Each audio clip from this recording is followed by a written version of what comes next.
Hi, Walden Jaguars. It's Miss Holt in the Media Center. It is first chapter feature day, and today we're featuring the book Not If I Save You First by Allie Carter. She's one of my favorite authors. She writes kind of mystery, action, adventure stories. Um, and this is a fabulous story, and I'm just going to kind of jump in and start reading, and then we'll explain a little bit more at the end. Okay? Chapter 1, 6 years ago. Dear Maddie, there's a party at my house tomorrow night. Mom said I can invite a friend if I want to. So do you want to come? Yes, no, or maybe. Signed, Logan. Madeline Rose Manchester had absolutely no intention of invading the White House, but she knew seven different ways she could do it if she wanted to. After all, Logan had lived there less than a year, and already he and Maddie had found 4 tunnels, 2 pseudo-secret passageways, and a cabinet near the kitchen that smelled faintly of cheese, and only partially blocked an old service elevator that really wasn't as boarded up as everybody thought. Charlie? Maddie asked the big man in the passenger seat of the dark SUV. He turned to look at where she sat, her seatbelt snugly around her, even though everyone knew silk wrinkled, and Maddie had never had a silk dress before. She already complained about it, but Charlie had told her it was either wear a seatbelt or walk, and her black leather shoes were new, and they already were pinching her feet, and Logan told her there might be dancing later. Maddie dearly, dearly hoped there would be dancing. What you need, Mad? Charlie asked, while Walter kept driving. Did you know there's a place under the stairs in the East Wing that's full of spiders that died during the Nixon administration? Do you think that's true? I don't think that's true, she said, without really waiting for Charlie to answer. I could ask Dad, Maddie went on, but he didn't work here then. At least I don't think he worked here then. I mean, I know he's old, like really, really old, but is he that old? Charlie laughed, but Maddie wasn't exactly sure what was so funny. I'm not sure, Mad, but you should say it exactly like that when you ask him.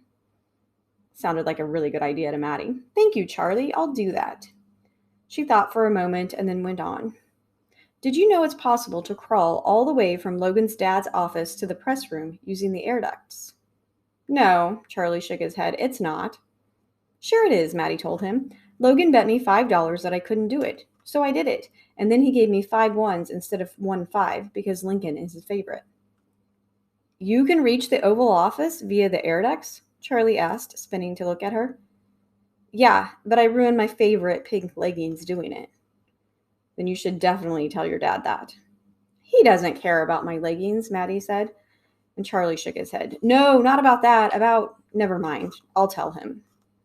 When they finally reached a pair of tall iron gates, Maddie couldn't help but swing her legs and nervously kick at the back of Charlie's seat. But Charlie just rolled down his window and told the man with the clipboard, We have a VIP guest for Rascal. The guard looked in the back seat and smiled when he saw Maddie.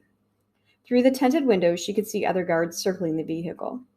Dogs sniffed around the bumpers, but the guard kept his gaze trained on her. Looks like a high-risk entrance to me, boys. I don't know if we should let her in. Hey, Felix, Maddie said, leaning forward.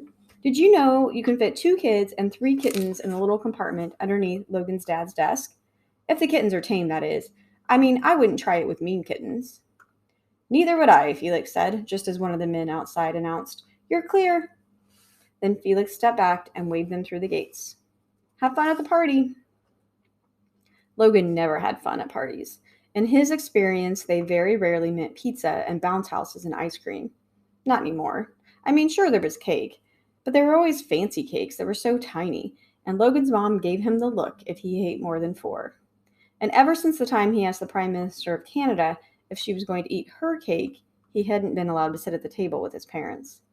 Which, in Logan's opinion, was just as well. Is Maddie here yet? He asked his mom. I don't know. Is she under the bed? Logan's mom grinned and glanced through the bathroom door at the giant canopy bed upon which Logan lay. No, we don't fit. I'm not going to ask how you know that, his mother said, and went back to fixing her makeup. When the phone rang, she reached for it, and Logan heard her talking. Yes, excellent. Send her up. Is Maddie? She's on her way up, his mother told him, and Logan bounded off the bed, ran into the hallway, flew down the big stairs of the residence. The farther he got from his mother, the more chaotic everything became. There were people with huge bunches of flowers and staffers running up and down the stairs in high heels. But all Logan really saw was Maddie. Mad Dog! Logan screamed from the top of the stairs, racing to join her on the landing below. Is my dress too wrinkled?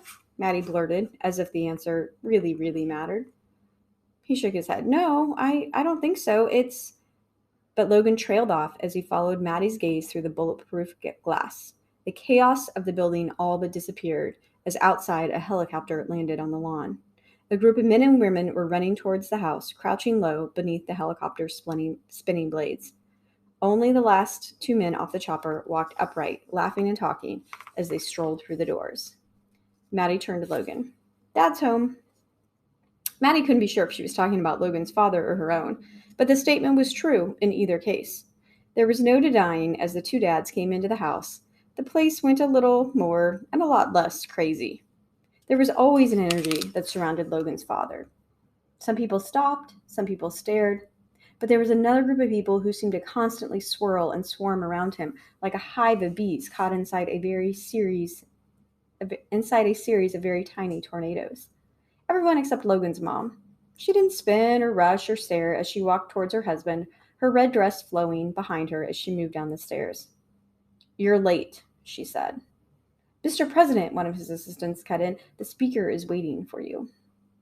He can wait until the president has kissed his wife and hugged his son and changed into something decent, the First Lady told the woman.